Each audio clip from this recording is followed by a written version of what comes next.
সুনামগঞ্জ সমাজ কল্যাণ সমিতি কর্তৃক আয়োজিত সুনামগঞ্জ সমাজ কল্যাণ সমিতির সহসভাপতি জনাব আব্দুল বাদিদ সাহেবের পিতা জনাব আব্দুল হাদ সাহেবের মৃত্যুতে আজকের এই শোকসভার সম্মানিত সভাপতি, উপস্থিত প্রধান অতিথি, জালালাবাদ সমাজ কল্যাণ সমিতির উপদেষ্টা জনাব লুৎফুর রহমান সাহেব, বিশেষ অতিথি জালালাবাদ সমাজ কল্যাণ সমিতির সাবেক আহ্বায়ক জনাব ভারপ্রাপ্ত সভাপতি জনাব আলিউদ্দিন সাহেব সহ উপস্থিত সুনামগঞ্জ সমাজ কল্যাণ সমিতির উপদেষ্টাবৃন্দ এবং সকল সদস্যবৃন্দ, আপনাদের সবাইকে ধন্যবাদ জানাচ্ছি আজকের এই শোকসভায় উপস্থিত হয়ে শোকসভাকে সাফল্যমণ্ডিত করার জন্য।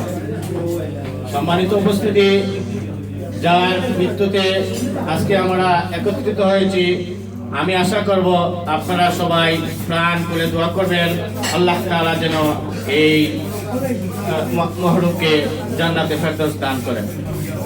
সাথে সাথে আমাদের আরো একজন ভাই জনাব ইসলাম সাহেব কিছুদিন আগে এই কুয়েতে ইন্তেকাল করেছেন।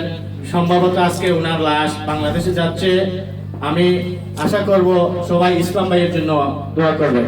এই বলে আমি আমার বক্তব্য শেষ করছি। আসসালামু আলাইকুম।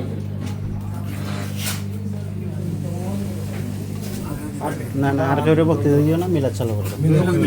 হ্যাঁ অলরেডি দেবে গেছে বাসির ভাই গেছে দলে বাসির ভাই ওগুলো গেছে দোয়া চাই। সম্মানিত উপস্থিতি, এই পর্যায়ে আপনাদের সামনে সংক্ষিপ্ত বক্তব্য করেন যার সুনামগঞ্জ সমাজ কল্যাণ সমিতির সহসভাপতি, যার প্রচার করতে আজকে আমরা এই শোকসভার আয়োজন করছি, যারা আব্দুল বাসির সাহেবকে কিছু বলার জন্য অনুরোধ করছি।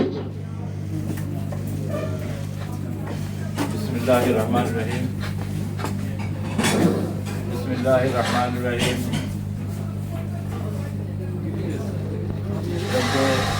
আমার ভাইয়েরা দূর দূরান্ত হ্যালো